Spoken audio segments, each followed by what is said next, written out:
The Hundred Years' War, 1337–1453, was a prolonged conflict between the kingdoms of England and France that lasted for more than a century.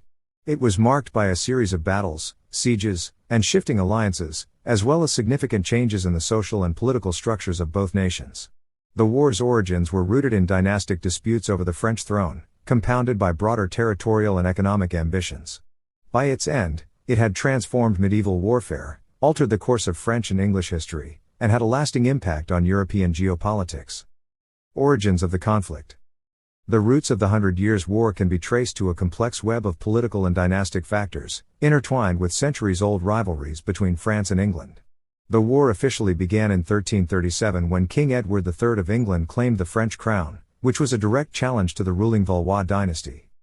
The dynastic tension stemmed from the death of Charles IV of France in 1328. Charles IV, the last male member of the direct Capetian line, died without a male heir. As the nearest male relative, Edward III of England, the grandson of Philip IV of France through his mother, Isabella, laid claim to the French throne. However, the French nobility invoked the Salic law, which prohibited inheritance through the female line, and thus passed the crown to Philip VI, a cousin of Charles IV. This dynastic dispute was compounded by ongoing territorial conflicts between England and France. England had long controlled territories in France, notably Aquitaine, which was a source of tension between the two kingdoms. French kings sought to assert control over these lands, while English monarchs viewed them as essential to their prestige and power. The commercial rivalry over the wealthy region of Flanders, which had economic ties to England through its wool trade, added to the friction. The Hundred Years' War was not a single, continuous conflict but rather a series of wars, punctuated by periods of truce and uneasy peace. Historians typically divide the war into four distinct phases: the Edwardian War, 1337–1360, the Caroline War, 1369–1389, the Lancastrian War, 1415–1453, and the concluding period that saw the eventual French victory, the Edwardian War, 1337–1360. The first phase of the Hundred Years' War, known as the Edwardian War, began in 1337 when Edward III formally laid claim to the French throne. This phase was characterized by a series of English victories, largely due to innovative military tactics and the use of the longbow, which proved devastating against French cavalry. In 1340, the English won a decisive naval battle at Sluys, securing control of the English Channel and ensuring that the war would largely be fought on French soil. Edward III's forces embarked on a series of successful campaigns in northern France, culminating in the Battle of Crécy in 1346. At Crécy, the English longbowmen decimated the French knights, who were bound by traditional chivalric codes and ill-prepared for this new form of warfare. This victory was followed by the capture of the strategic port of Calais in 1347, which remained in English hands for over 2 centuries. The Black Death, which swept through Europe in the late 1340s, brought a temporary halt to large-scale military operations, as both England and France struggled to cope with the devastation caused by the plague. However, the war resumed in the 1350s, with Edward III continuing to press his claim to the French throne. His son, Edward, the Black Prince, led a series of successful campaigns in southwestern France, most notably the Battle of Poitiers in 1356, where King John II of France was captured. The capture of the French king led to the Treaty of Bretigny in 1360, which marked the end of the Edwardian phase of the war. Under the terms of the treaty, Edward III renounced his claim to the French throne in exchange for expanded territories in Aquitaine and a large ransom for King John II. While this treaty temporarily ended hostilities, it failed to resolve the underlying dynastic and territorial disputes, setting the stage for the resumption of the war, the Caroline War, 1369–1389. The second phase of the Hundred Years' War, known as the Caroline War, began in 1369 when hostilities resumed between England and France. The French, now led by King Charles V, sought to reclaim the territories lost under the Treaty of Bretigny.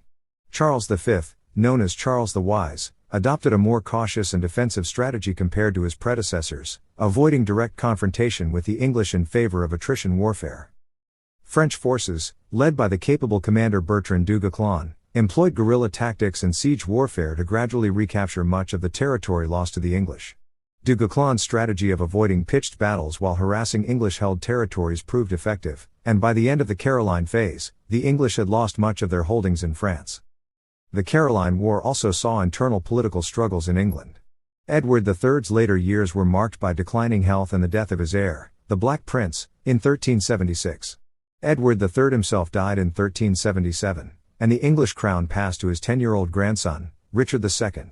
Richard's reign was troubled by internal dissent, most notably the Peasants' Revolt of 1381, and these domestic issues limited England's ability to effectively prosecute the war. By the late 1380s, both England and France were exhausted from decades of warfare, and a truce was agreed upon in 1389. However, like the Treaty of Bretigny, this truce did not resolve the fundamental issues at the heart of the conflict, and both sides prepared for the resumption of hostilities. The Lancastrian War, 1415 to 1453.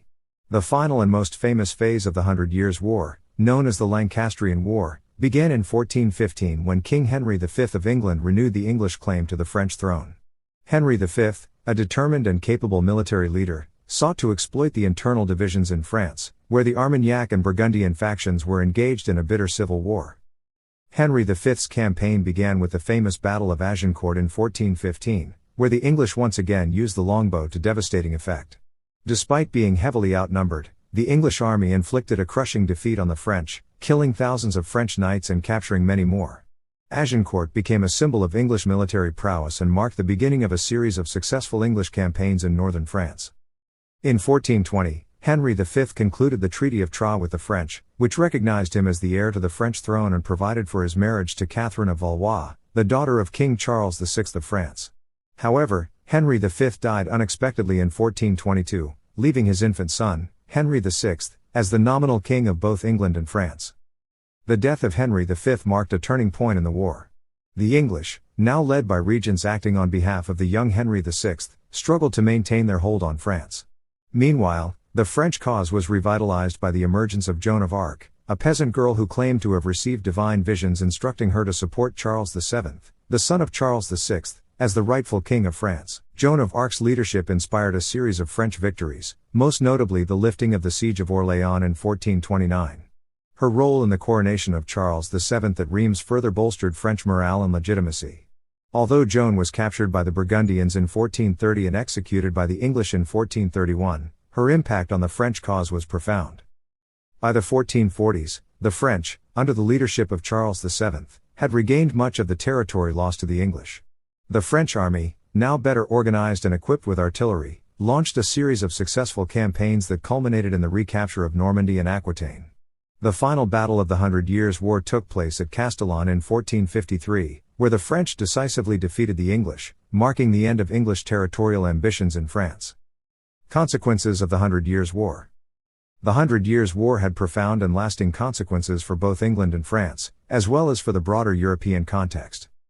For France, the war was a catalyst for the centralization of royal power. The French monarchy emerged from the conflict stronger, with the Valois dynasty firmly established on the throne. The war also contributed to the development of a more professional and centralized army, which became increasingly reliant on artillery and infantry rather than the traditional mounted nobility. The devastation wrought by the war, particularly in northern France, also led to significant social and economic changes, as the French peasantry sought to rebuild in the aftermath of decades of conflict. In England, the war had far-reaching political consequences. The financial strain of the war, coupled with the internal political struggles that accompanied it, weakened the English monarchy. The loss of the war, particularly the final defeat in 1453, contributed to the political instability that would later erupt into the Wars of the Roses, a series of civil wars that engulfed England in the late 15th century.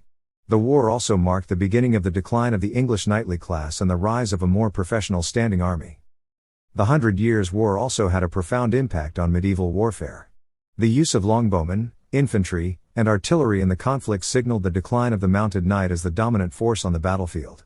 The war saw the development of new tactics and technologies, including the use of gunpowder and cannons, which would play an increasingly important role in future European conflicts. Social and economic impacts. The Hundred Years' War also had significant social and economic consequences. In France, the prolonged conflict devastated much of the countryside, particularly in regions like Normandy, Aquitaine, and northern France, where battles and sieges were frequent. The widespread destruction of farmland, villages, and infrastructure disrupted the agrarian economy and contributed to famine and population decline. Many peasants were forced into extreme poverty or displaced from their homes, leading to a breakdown in the traditional feudal order. The war also had a notable effect on the urban economies of both England and France. While certain regions benefited economically from the war, such as English wool-producing areas that supplied the cloth industry. Others suffered from the interruption of trade, the high cost of military campaigns, and the destruction of agricultural and manufacturing centers. In France, the tax burden placed on the population to fund the war effort increased resentment toward the monarchy, although it also led to reforms in taxation and governance as the French king sought to centralize control over their territories. In England, the war effort required substantial financial resources, and the monarchy was increasingly dependent on Parliament for funding. This dependence gave Parliament greater leverage over the king, contributing to the development of more representative political institutions. The English monarchy's financial struggles during the war also forced it to rely more heavily on loans from wealthy merchants and nobles, shifting power dynamics within the kingdom. National identity and legacy. One of the most enduring legacies of the 100 Years' War was the development of national identities in both England and France. Before the war, loyalties were often local or feudal, with many nobles holding land and titles in both kingdoms. However, as the war progressed, the conflict came to be seen increasingly in terms of a struggle between two distinct nations. In France, the war fostered a sense of unity and national identity under the Valois monarchy. The figure of Joan of Arc, in particular, became a symbol of French resistance and patriotism, embodying the idea of divine favor for the French cause. The eventual French victory in the war was seen as a triumph of the French people and the French crown, and it reinforced the idea of France as a unified nation-state. In England, the war also contributed to a growing sense of national consciousness. The English language began to replace French as the language of the court and government during the war, a development symbolized by the use of English in the official records of Parliament from 1362 onward. The English victories at battles like Agincourt became central to the national mythos, celebrated in literature and later in works such as Shakespeare's Henry V. The war, despite its eventual failure, reinforced the idea of a distinct English identity separate from the continental European powers, military innovations and the end of chivalry. The 100 Years' War marked the beginning of the end for traditional medieval chivalry. The mounted knight, once the dominant force on the battlefield, was increasingly rendered obsolete by innovations in military tactics and technology. The success of English longbowmen, who could fire volleys of arrows at great distances with devastating accuracy, demonstrated the effectiveness of infantry over cavalry in many situations. Similarly, the increasing use of gunpowder weapons, such as cannons and early firearms, during the latter stages of the war heralded a new era in military history. Artillery played a crucial role in the French victories of the 15th century, particularly in sieges where cannons were used to breach castle walls and fortifications that had once seemed impregnable. This shift in warfare contributed to the decline of heavily fortified castles and the rise of more modern forms of fortification designed to withstand cannon fire. The 100 Years' War also saw the gradual professionalization of armies. While much of the English army consisted of common soldiers and longbowmen, many of whom were drawn from the lower classes, both sides increasingly relied on paid mercenaries and professional soldiers rather than feudal levies.